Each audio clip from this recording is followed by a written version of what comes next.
Hello again, welcome back.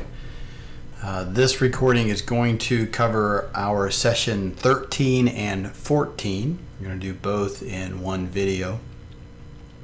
This was 2 separate weeks in class. We covered basically here on our Word document, you see that sessions 13 and 14. Session 13 really covered the first part. We'll go through all of this really down through right here, and I think voice. We covered voice in session 14. And then we had a lot of discussion in class about all of these, went through a few examples, things of that nature. I won't cover as much of that here in the video. I just want to make sure I get through the content on the Word document. And we'll talk a little bit about some of what we discussed in class. So, for sessions 13 and 14, we have transitioned from word meanings over into word relationships. So, we're now beginning to really look at grammar and understand a little bit more of the behind the scenes when it comes to the Greek and some of the grammar aspects, and just how all of this affects the way we do interpretation. Obviously, this is a big topic, and there are people that put years and years, their whole life, into studying the Greek and becoming Greek experts. Fortunately, we have a lot of tools at our fingertips today.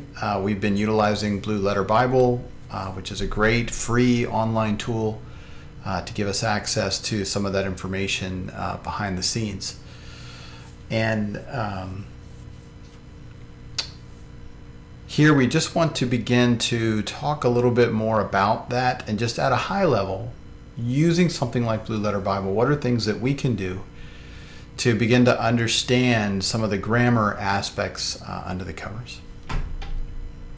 So we're moving into sentences, clauses, and sentences, really this notion of grammar. And we've been talking all along about how words are the bricks, but these words stack on top of each other to form relationships, clauses, and sentences. Right? We have to put words together in order to get some kind of a meaning, some kind of a propositional statement out of it. And that's kind of where we're going now. So we start by saying studying only a word's meaning is not enough, right? If we only put our focus on understanding what does a particular word mean in a verse or a passage, that's great and it's a good starting place, but it's not enough. Understanding the meaning of a word is just the starting point. Stopping here can cause you to still be far away from the meaning of the text. Word study by itself is not interpretation. No more than bricks or stones are a good building, right? You have a pile of bricks just sitting there in random order. It's not doing anybody any good, right? We have to utilize the bricks in a certain fashion. We have to put them together in a certain way in order to build a house. Words are the same way, right? We have to use them in a certain order, in a certain sequence with other words in order to get meaning out of this. So words begin to convey determinate meaning only as they are seen as part of propositions. Now, this is the long way to simply talk about syntax. Syntax is the way we put words together. We put words together in a certain order with punctuation, and all of that together is called syntax. And this is where we talk about things like clauses or sentences. Right? A clause is typically just a unit of thoughts. Typically you have multiple clauses that can make up a sentence. Maybe one clause is a sentence, maybe you have multiple clauses in a sentence. I don't want to get too caught up in the grammar aspect. We're going to focus a little bit more on some of the Greek aspects, and we're going to focus first on the verb aspects, as we'll get to. I do want to talk just a little bit about this notion of analytical versus synthetic languages. This is important because English is a highly analytical language, meaning it's very focused on word order, context. Word order and context, very important in the English language. In order for you to understand what I'm saying from an English standpoint, the order of the words is very, very important to the person who's listening. Greek and many other languages are more of a synthetic language, which means the order is less important. So let's look at some of the differences here, right? English is analytic. It is primarily based on word order, right? So when we say John hit the ball, that makes more sense to us than John the ball hit. That we would struggle with and say, well, did the ball hit John or did John hit the ball? It's a little harder for us to understand that. And analytic is a language that basically stresses word order. That means that the very order in which the words occur is the way in which we grammatically grasp the meaning of the sentence. Right? English is very much a word order language. Greek, on the other hand, is synthetic. This is primarily based on the form of the word. So instead of word order, it's based on the form of the word. So a language where the meaning is understood only partially by word order and much more by word endings or case endings. And this is what's known as inflection. Now we have inflection in English, but it's kind of secondary. What's far more important in English is word order, which is what makes it an analytic language. Greek, again being synthetic, is more concerned with the form of the word, less concerned about word order. So in the Greek, you can move words all around in a sentence. It is the form of the word that helps the reader understand how that word is being used in the sentence. And when we change a word by changing its form, this is called inflection. What we mean by that is, for example, changing the meaning of a word by changing its form. So when I change the word run to the word ran, right? To run would be present tense, ran would be past tense. When I change the form of the word from run to ran, that is inflection. Simply put, inflection means you change the form of the word simply by adding, a past tense ed onto something. Can't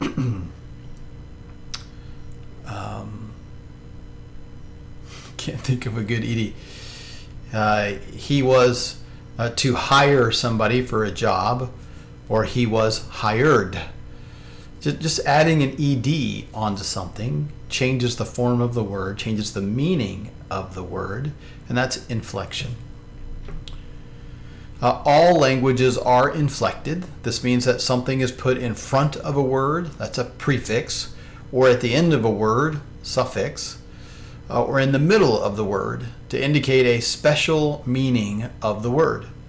We form singulars and plurals, present tense verbs and past tense verbs, masculines or feminines, by making these kinds of changes. For example, egg is singular, eggs is plural, eat is present, and ate is past.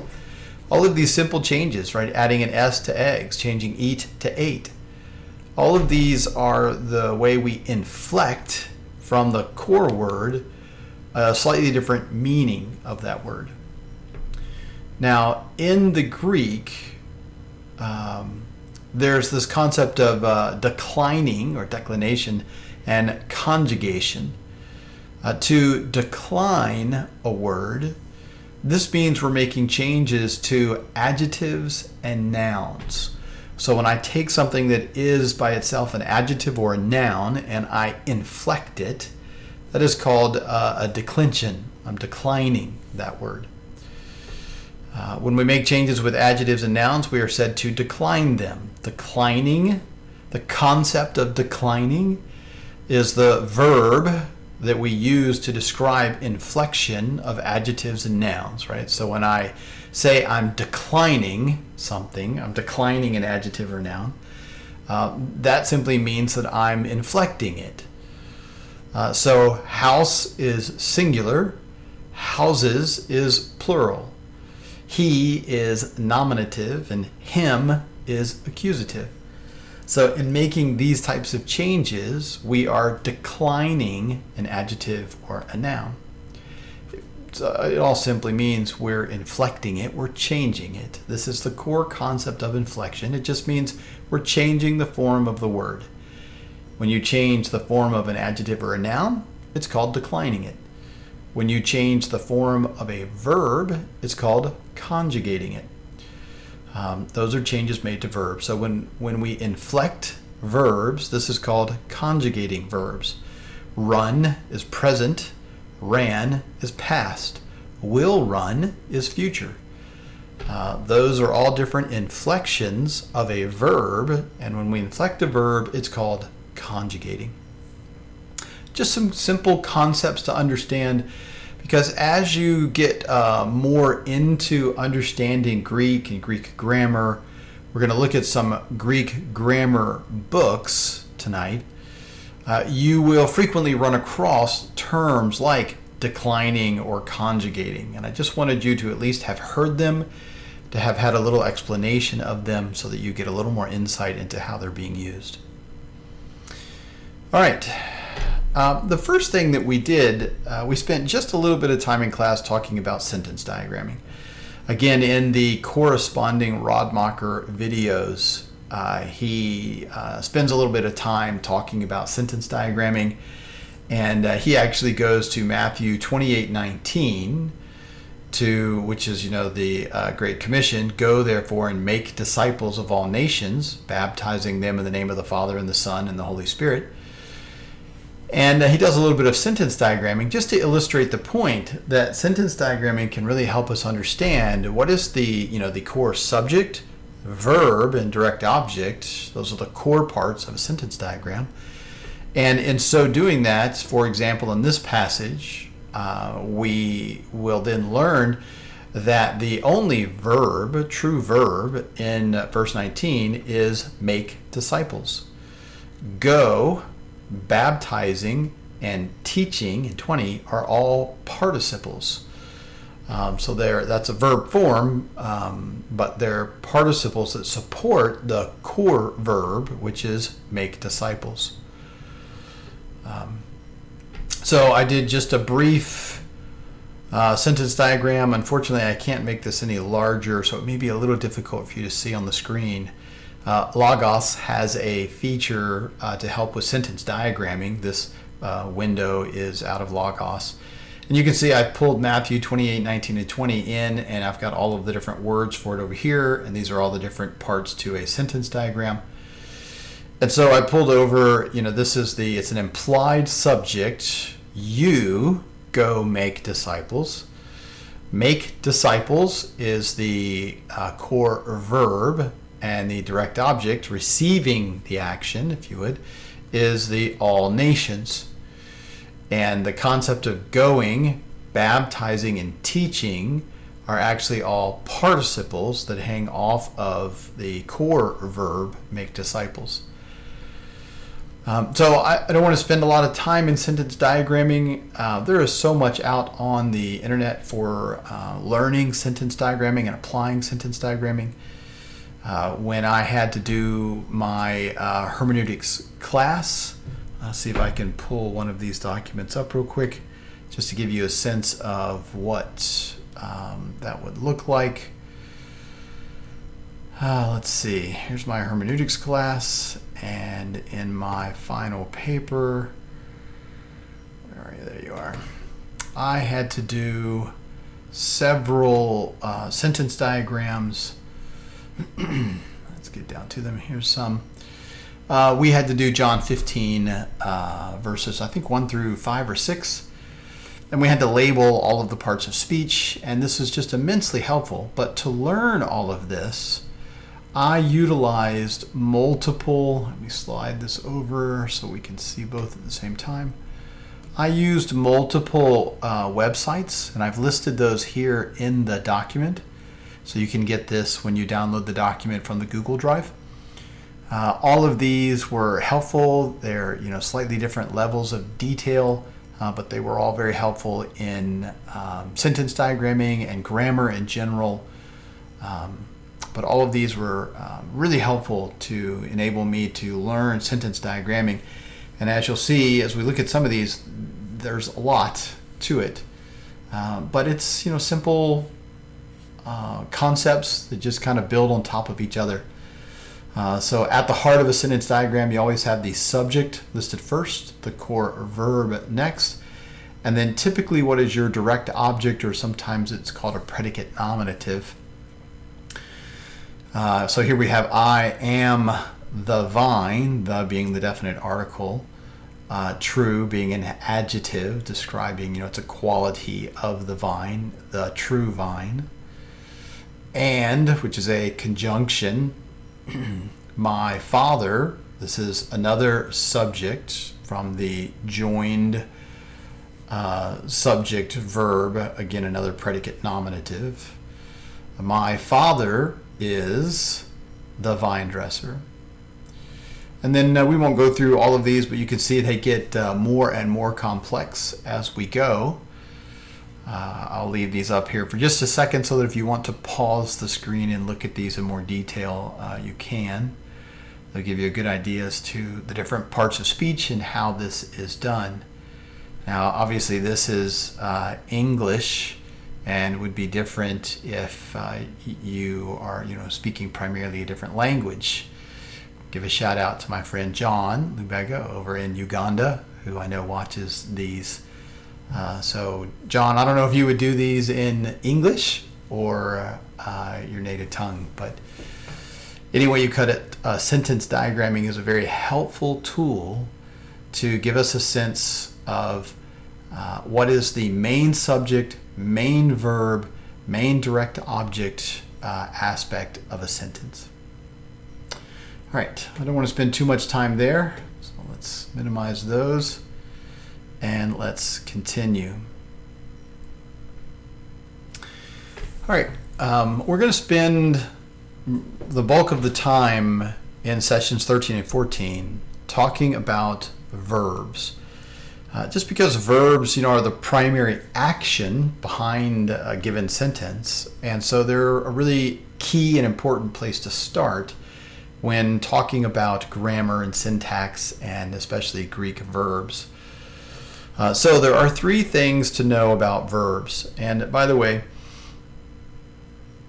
just kind of as an introduction to some different books or resources that you could use, a lot of what you're going to see in the Word document came from Daniel Zacharias' book, Biblical Greek Made Simple.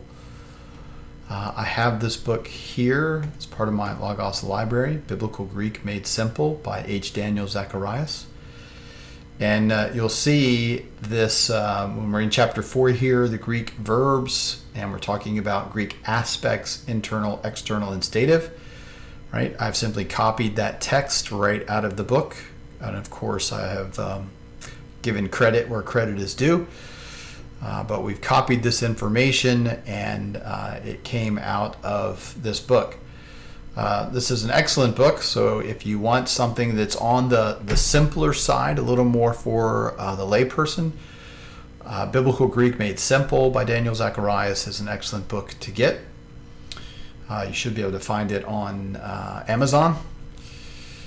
For things that are a little bit more advanced, The Basics of Biblical Greek by Bill or William Mounts.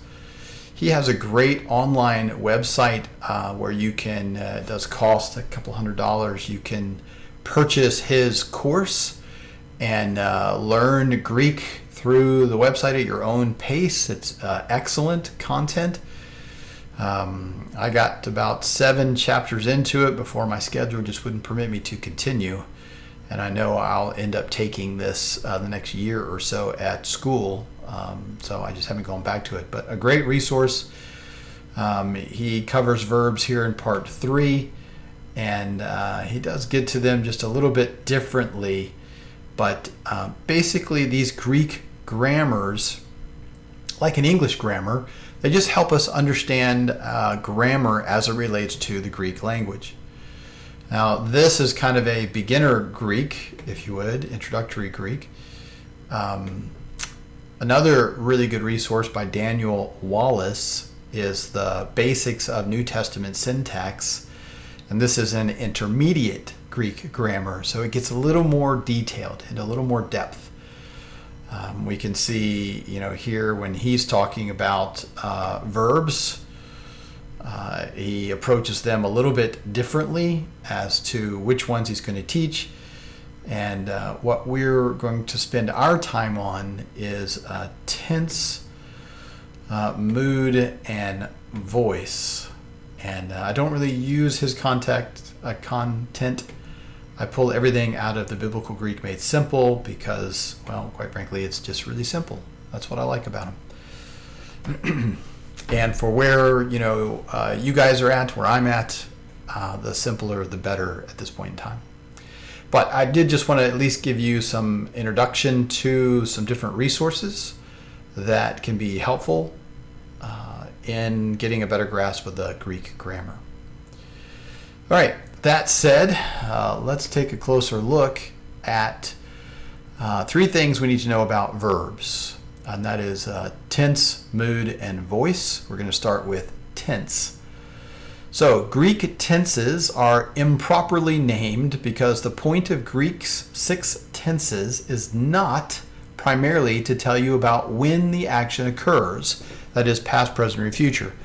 This is an important point to start out with because in English, when we talk about tense, we're almost always talking about past, present, future. Is it present tense, past tense, or future tense? But in the Greek, tense, in the sense of past, present, and future, is a secondary concept. The primary context or primary intent is a bit different. So he goes on to say, just remember, when you hear the word tense, when in reference to Greek, time is not the major issue. The aspect or viewpoint of the verb is the more important issue. Aspect relays how the author viewed the action of the verb. Right? So the aspect or viewpoint of the author, how did the author view the action of the verb? This is the key aspect of tense in the Greek. The timing, past, present, future, is secondary. This becomes more important because a lot of times people who only have a cursory understanding, or sometimes even people that are well trained, they put all the emphasis on the time aspect and completely overlook the viewpoint of the author as it relates to that action. And so we want to make sure that we understand both the viewpoint as well as the time aspect. So as it relates to the aspect, there are 3 primary aspects: internal aspect, external aspect, and stative aspect. So let's look at each one. From an internal aspect standpoint, internal aspect views the action up close, as if I'm right there at the action. It's very up close and personal to the author. It's like they were there, they experienced it, is kind of the way they're communicating it. It is more descriptive of the action of the verb, so it gives us more detail about the verb. Think of it as a camera zooming in on the action, showing you unfolding action that is in process. Using a popular parade analogy, and this is a very common analogy used in a lot of the grammars, you'll see this over and over. Internal aspect is like standing on the side of the street while a parade goes by, right? You're down on the street, you're right on the edge of the street, and the parade is going by you. Your focus is not on the whole parade, you can't see the whole parade, but rather on one particular part of the parade that is unfolding before you. If someone were to ask you what you are looking at that moment in time, you probably would not say you're looking at the parade, but you are looking at the jugglers passing in front of you at that point. Right? So you've got this big parade with lots of different things going on in the parade, but at this moment in time, what you're focused on, being close to the action, are the jugglers that are right in front of you. This is an internal aspect. It is zoomed in, up close and personal with the action. Then there is the external aspect. External aspect views the action like a snapshot, as a whole and complete event, without regard for the details, right? So this is the exact opposite of the internal. It's kind of zoomed out. It's looking at the whole event and looking at it from typically a completed standpoint.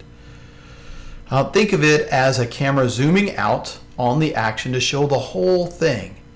Using the parade analogy, you are lucky enough to be living on the 30th floor of an apartment that the parade is going by, right? So you're in a big 30-story building, you're on floor 30, and as you look out of your window down to the parade on the street, you can see the whole parade from end to end because of your vantage point. You can't really see the details. You're not close enough to see all of the details going on like the guy on the street corner. But you have a different perspective of things because of your vantage. As you sit on your balcony, you see the parade in its entirety from beginning to end, but you are so high up that the details are a little fuzzy. Right? So external aspect is zoomed out, big picture, talking about the whole thing, and typically from a completed standpoint. Think a snapshot at a point in time. And then lastly is the stative aspect. So stative aspect views the action as done and in a completed state, so that's similar to external. This aspect combines, however, both some internal and external aspects, in that the action is viewed as complete, right? That's the external, but its result is viewed internally as having a continuing effect. So from a stative standpoint, the idea is it's a completed action, but there is an ongoing effect from that completed action. There's a result that is continuing to occur. Now, using the parade analogy, you are one of the unlucky crew members cleaning up after the parade, which had horses and elephants. So you know the parade is complete, right? The parade is over, but it had plenty of consequences affecting you now. Simply stated, you're part of the cleanup crew who has to go out after the parade, and even though the parade is completed, because it had horses and elephants who would, use the bathroom in the middle of the street, your job was to go out and clean that up. And so even though the parade is completed, there is an ongoing impact resulting from the parade, which is the fact that there is still cleanup work to do. So there is a resulting action from the completed parade, and that result is continuing to have an impact even into current time or into the future. So that's stative. The event is over, but there is an ongoing impact, a continuing impact. All right, so understanding those three aspects. Remember, the aspect is the kind of the viewpoint of the verb from the author's view. Am I viewing the action up close and personal? So I have those details, and it's typically present tense, ongoing. Or am I looking at it zoomed out? I can see the whole thing, and it's typically completed. Or is it more of a stative, in the sense that although the action is completed, there's an ongoing impact from that action. So as we look at the different tenses, we're going to look at both the aspect and the time for each of them. Now, what I recommend is if you don't have a grammar, and the reason I went through the effort to copy and paste all this information out of his book and into the Word document, is so that you could use the Word document as a reference. So as you're utilizing things like Blue Letter Bible or Logos, and you can mouse over or look at a word to see what it's called morphology. Is it a noun? Is it a verb? Is it aorist or imperfect from a tense standpoint? What kind of mood is it? Is it singular or plural? All those type things. You can keep this piece of paper beside you, or on your computer electronically, so that if it says it's an aorist tense, unless you have a really good memory, you can then pull this up and say, okay, an aorist tense verb, the aorist tense describes an external aspect, zoomed out, typically a completed action.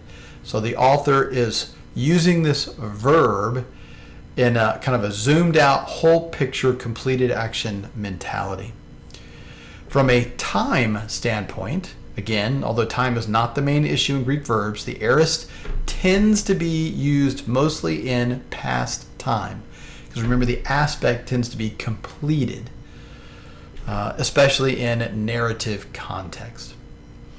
And then what Zacharias does for us is gives us, the way we can kind of see this from a translation standpoint, the way it's used from a translation standpoint. So when somebody is translating a Greek verb that is in the aorist tense, how does that typically work?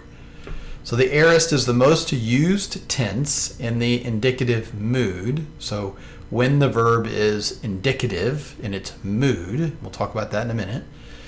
Aorist is the most used tense for the indicative mood, and is the default verb tense for narrative conversation. Although aorist is most often used in a past time context, past time is not the main thing that is conveyed in the aorist tense form, right? The aorist tense is usually translated with a past time English form using ed, or using the simple form of the verb. For example, or that is, he kicked, or I kick, would be uses for the aorist tense. All right, next would be imperfect tense. So the aspect of the imperfect, like the present tense, the imperfect tense describes an internal aspect. So now we're up close and personal, we're zoomed in, we're getting details, and it tends to be a present action. Which is why it's like the present tense verb, which we'll talk about in a minute. So from a time standpoint, the difference from the present tense is that the imperfect tense is more often used in a past time context, and especially in narrative sequences to provide a camera zoom in on a particular detail. So from a translation standpoint, because the imperfect tense most often occurs in a narrative context, which is often a past time conversation or context, and also conveys the internal aspect, the imperfect will be translated as the present tense is, but, with a was before it, indicating the past, i.e. he was kicking. Again, translation depends the most on the context in which the word occurs. So imperfect tense is similar to present tense in the sense that it's an internal aspect, up close and personal, but because it's typically occurring in a narrative, and that narrative is about something that occurred in the past, we often see the word was in front of it. He was kicking the ball. The perfect tense, right? The perfect tense portrays a stative aspect. This is perfect tense, not present. We're going to get to present down here in a minute. This is the perfect tense. The perfect tense portrays a stative aspect. And stative, just think of a state, like I am doing something, I was doing. It's a state, the is, are, to, be, those kind of things. Time, like the other tenses, the perfect tense is not very concerned about time, but in general stays in the present tense. So from a translation standpoint, when used in a time-specific context, the perfect tense describes a completed action with ongoing results, i.e., he has kicked. When used to describe a state of affairs, that is stative, the perfect can be translated in different ways depending on the context.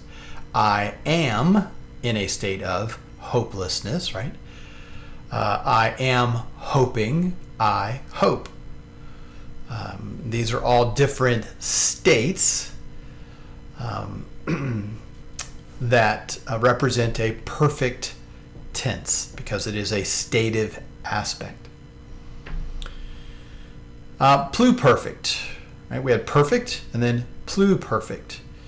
Like the perfect tense, the aspect of the perfect tense portrays a stative aspect. From a time standpoint, the pluperfect tense works in much the same way as the perfect, but tends to be confined to narrative and most often in past time. So again, from a translation standpoint, when in a time-specific context, the pluperfect refers to a completed action that had ongoing results in the past. Right? Remember, the stative aspect was a completed action where the results are ongoing, present or future kind of thing. Pluperfect is stative, but the ongoing results were in the past also. Had ongoing results in the past, but those results have also ceased, i.e. he had kicked. Right? He's no longer kicking, or the action of the kicking is over. So pluperfect is used when we're talking about something that occurred in the past, and although there was an ongoing aspect to that verb, even that has ceased or stopped. When used to describe a state of affairs, or stative, the pluperfect can be translated much like the perfect. Right? Present. The present tense describes internal aspect, right? Up close and personal, typically as it's occurring. Time, remembering that time is not the primary part of Greek tenses. He says that every time. I think he really wants us to understand that time is not the core thing here. Remember that time is not the primary part of Greek tenses. Some grammarians would argue that time is not a factor in Greek tense at all. The present tense will tend to be in the present time, but is not confined to it. So just because it is classified as a present tense, most likely it is actually going to be in the present from a time standpoint, but it's not a requirement. It doesn't have to be. Context will answer that question for us. But most of the time it will be present time, but it is not confined to that. It can be past or future. So from a translation standpoint, the translation of Greek tenses is tricky business because Greek tenses can convey so many different things and are not confined to past, present, or future, though the present tense is usually in the present time.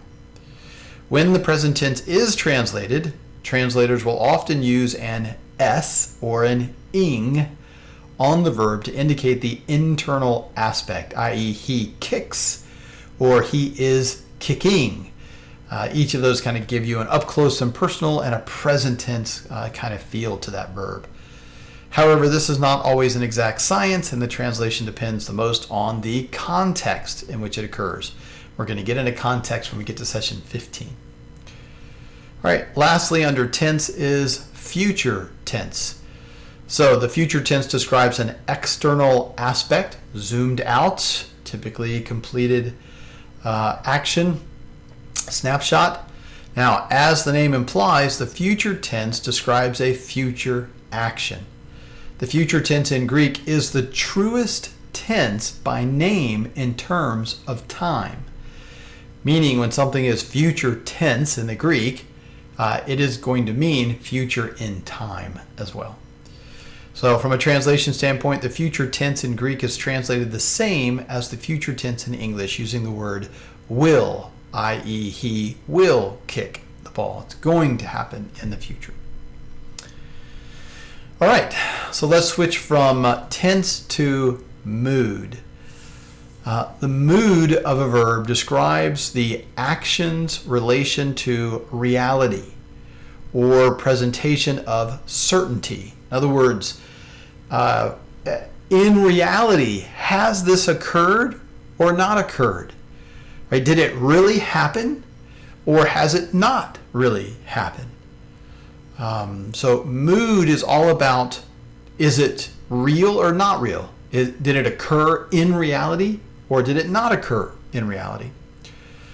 The action may be real or the action may just possibly happen depending on circumstances, right? It actually happened or it might happen. So the indicative mood, this is the most basic use of the indicative mood, is to make a statement of fact. Let me read that again. The most basic use of the indicative mood is to make a statement of fact.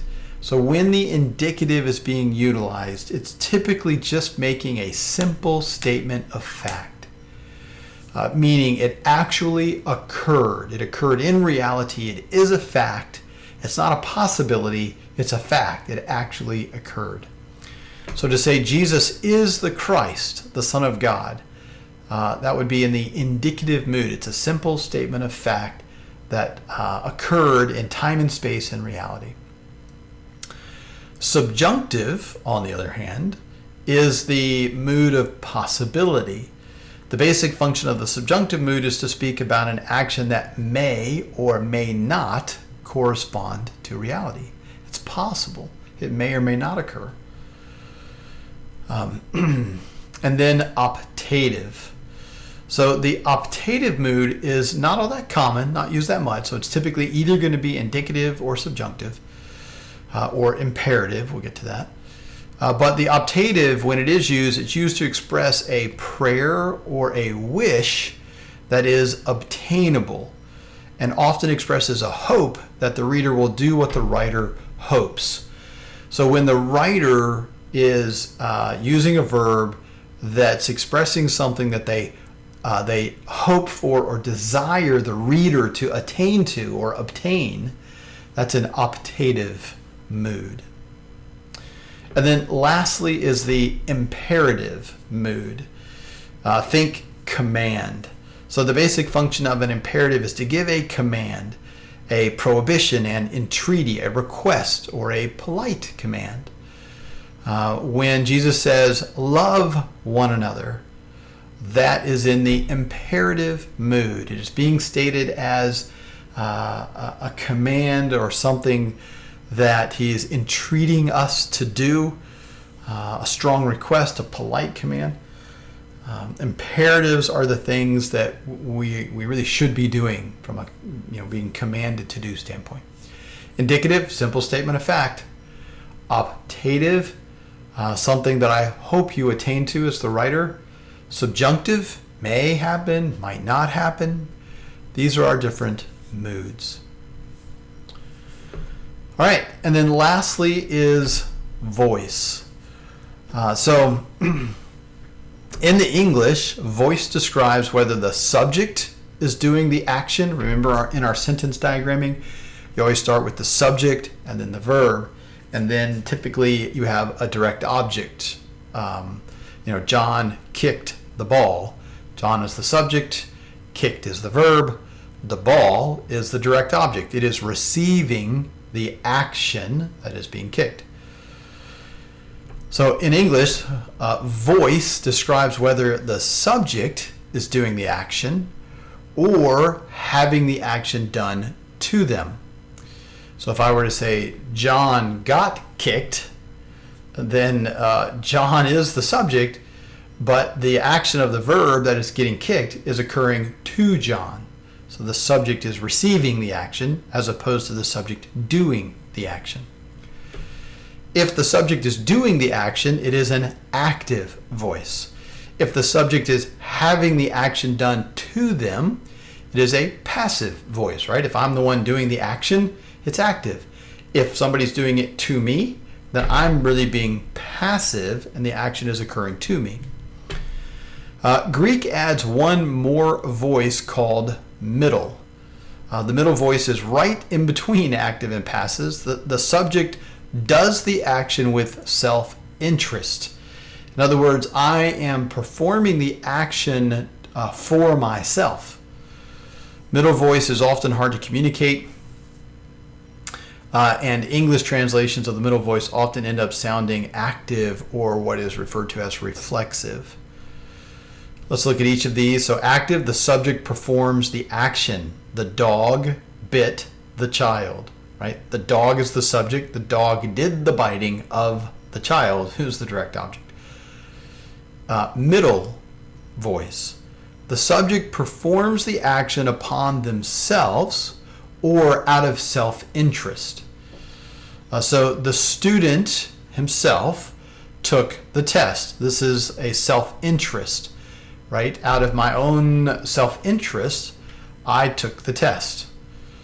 The self-interest of the Greek voice is often left untranslated, or a reflexive pronoun may be used. So, I might say the student himself took the test. That's using that himself would be the reflexive pronoun. And then passive. The subject is having the action being done to them. The child was bitten by the dog, right? The child is the subject, but the action is occurring to the child. And then in Rodmacher's video, he talks a little bit about this notion of don't forget the little things. He was talking about things like definite articles, the word the, really emphasizing something specific. You can watch the video to get a little bit more of that, but details are important. When we get into grammar, where you just can't say it enough, details are really important. And it's hard work. And I was never an English, I was never strong in English. I was a math, science kind of guy, really good in math and science. So when I started seminary, and the very first class was research and paper writing, it was a struggle for me. I have really had to work hard in the past 3 years since I've been in school to strengthen my English and grammar skills, getting more comfortable with parts of speech, nouns and verbs, and sentence diagramming in the English, so that I could then get more familiar with that in the Greek. But slowly but surely, I'm getting more and more comfortable with it, and it's really quite valuable as I'm able to read through and more easily, understand what is the tense or mood or voice of this verb, and how does that affect the way we translate a particular word. Now, in the Rodmacher videos, he does a fantastic job of looking at specific examples throughout the scripture. I won't take the time to do that here because he already does a great job of that there, so I encourage you to watch the Rodmacher videos. Pretty sure, let's take a look. I think those are videos 9 through 11. Yep, 9, 10, and 11. Oh, sorry. No, we're doing sessions 13 and 14. So that is videos 12 and 13. We're here. This video covers these two sessions, 13 and 14, where we've talked about word relations. And it's videos 12 and 13. Now, one of the things we did in class, which I'll just briefly do here, is I went into Blue Letter Bible just to show how you can get to, again, that morphology. So let me do that real quick. Let's just go ahead and pull up Blue Letter Bible.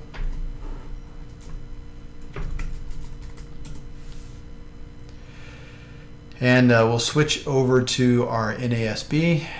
And let's just go back to Matthew 28:19. And we're going to, once you get to the verse that you want, let's go ahead and choose Tools. This will take us here, and then we're going to go here in interlinear. I know we've talked about this some already, an interlinear and a reverse interlinear. The reverse interlinear is where you have the English first and then the Greek beside it. Here we actually want to go over to the interlinear. So once you're in the interlinear tab, come down and click on the interlinear tab within it. All right, it defaults, I think, to reverse interlinear. We want to come back over here to interlinear. And then let's come down to, here's make disciples. Make disciples and make disciples. This is one Greek word. And you can see the word parse.